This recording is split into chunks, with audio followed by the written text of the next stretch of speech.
Good morning everyone. तो जो अभी आगे आपने देखा, आज हम कर रहे हैं सेंटर लाइन मार्किंग।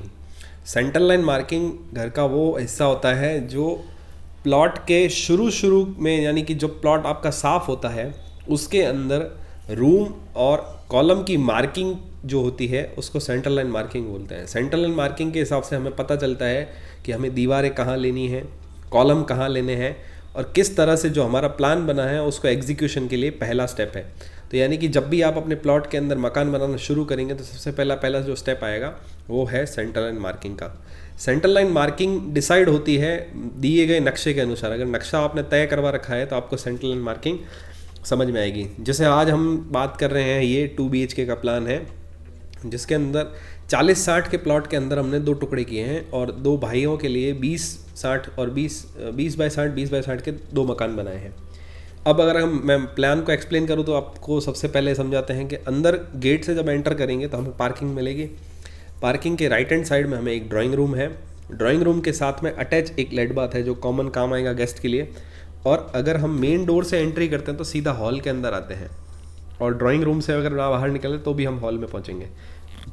इस घर में सबसे बड़ा हॉल है। हॉल 20 बाय 12 का है, साथ में जिसके ओपन किचन है साथ में, और इसके साथ में बीच में डाइनिंग एरिया भी बन जाएगा। और लॉबी के पास में हमने बेसिन दिया है बहुत बड़ा, जो अट्रैक्टिव पीसेस लगाते हैं उस तरीके से। और साथ में किचन के सामने एक स्टोर दिया हुआ है, स्टोर के अंदर किचन का सारा सामान रहेगा। डाइनिंग और ओपन किचन के बीच में से अगर हम निकलेंगे तो सीधा हम मास्टर बेडरूम के अंदर पहुंचेंगे। मास्टर बेडरूम की साइज़ 13 बाई 11 की है। इसके अलावा इसके अंदर एक लेफ्ट हैंड साइड में हमने एक वार्डरोब दिया है जो वॉक इन कबर्ड की तरह काम करेगा। मास्टर बेडरूम से जैसे ही हम एंटर करेंगे वहाँ पे एक वार्डरोब आ जाएगा। वार्डरोब के अंदर से हमें बाथरूम टॉयलेट के अंदर जाने का रास्ता मिलेगा, और मास्टर बेडरूम के साथ में पीछे की तरफ एक गैलरी दी हुई है।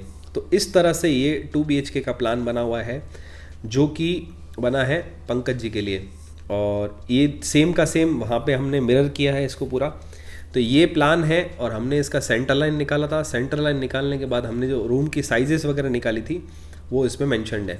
जैसे ये 5 फीट, 11 फीट, 13 फीट का, 10 फीट का, 11.5 फीट, 5.5 फीट। तो इस तरह से हमने टुकड़े किए हैं। जहाँ जहाँ दीवारें आ रही है वहाँ पे हमने उसकी मार्किंग दी है।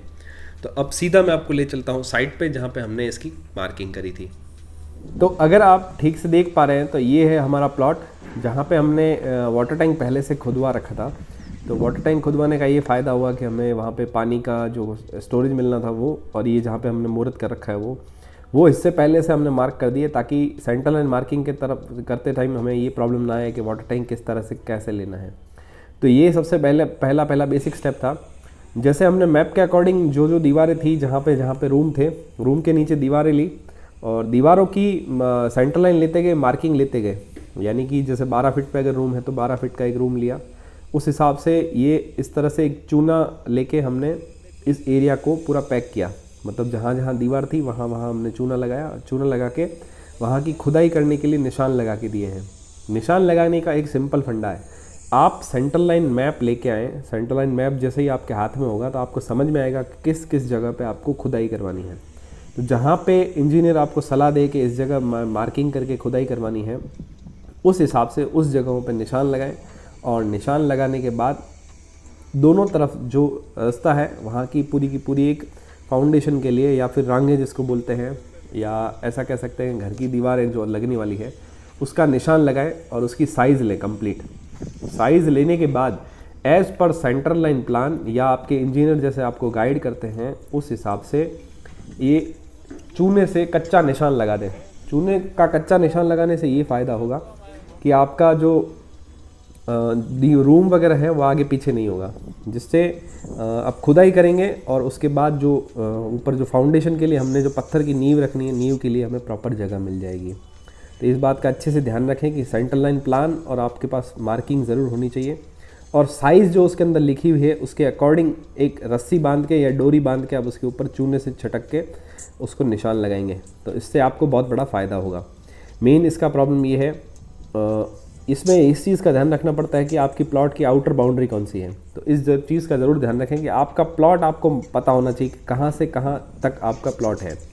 ये आप अपने इंजीनियर को ज़रूर बताएं और उसके बाद जो वो मार्किंग करवाएं उस हिसाब से मार्किंग के अंदर चूना लगा दें। जैसे कि यहाँ हम लगा रहे हैं सारी चीज़ों के लिए। चूना लगाने के बाद उस जगह की खुदाई होगी, खुदाई होने के बाद वहाँ पत्थर से एक दीवार बनेगी। जो सामने की तरफ आपको दिख रही है दीवार बनी हुई, वैसी की वैसी हम दीवार बनवाएंगे। पत्थर की चौड़ाई होगी। नीचे आपको पीसीसी करवानी है। पीसीसी सीमेंट की होती है, पीसीसी मिक्सिंग के अंदर काम आती है। यानी कि पत्थर अगर आप बिछाते हैं उससे पहले हमें पीसीसी करना ज़रूरी होता है, ताकि पत्थर के अंदर जो फाउंडेशन के पत्थर है उसके अंदर कोई क्रैक ना आ जाए। इस हिसाब से आप सेंटर लाइन मार्किंग करवा सकते हैं। तो ये है आज का वीडियो सेंटर लाइन मार्किंग के लिए। सेंटर लाइन मार्किंग में आपको 3 ही चीज़ें ध्यान रखनी है कि जो आपको सेंटर लाइन प्लान दिया जाता है उसके अकॉर्डिंग ही उसके निशान लगवाएं, और कारीगर और इंजीनियर दोनों वहाँ होने ज़रूरी हैं ताकि आपके फाउंडेशन के अंदर कोई मिस्टेक ना आए। और अपना दिमाग कम लगाएं तो ज़्यादा बेहतर रहेगा।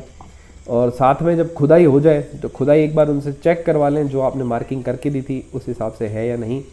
और उसके बाद आप कारीगर को बोलें कि इसका प्रॉपर तरीके से पीसीसी करने के बाद ही फाउंडेशन का प्लान चालू करें। तो ये था आज का वीडियो सेंटर लाइन मार्किंग की गाइडेंस के लिए। तो मिलते हैं दोस्तों अगले वीडियो में।